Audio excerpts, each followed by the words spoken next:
imvura yakuriye iburasirazuba, izuba ako kanya ririrabura, ikirere cyarahumanye, imisozi irakaka, ubutaka burakakara, imirabyo irarabya, ibirimi by'umuriro w'ubumara bigera henshi. Izuba ryarashe imyambi y'umwijima, imyambi yaryo igabanya amatsinda ashoza urugamba agambiriye kurimbura ikiremwa muntu.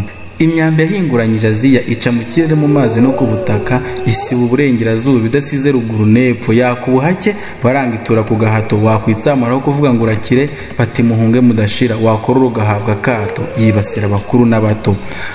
Amahanga yacitsemo igikuba, igishyitsi cyahoranye i Burayi, cyogoga inyanja kigera muri Amerika, gikekembura isi, ubwo bwira kabiri buri kototera Afurika.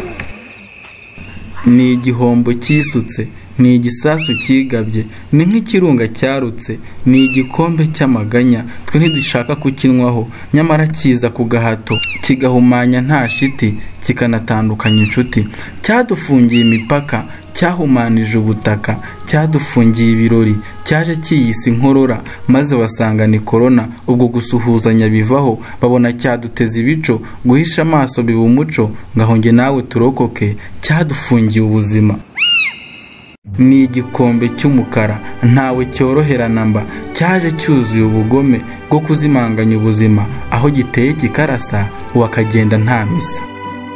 Izi gahunda ziri kuba ndetse n'ingamba ubu zifatwa, ntabwo ari uguca igikuba, kuko icyo cyago ni inkuba, natwe cyanatugeraho, natwe twambaye umubiri.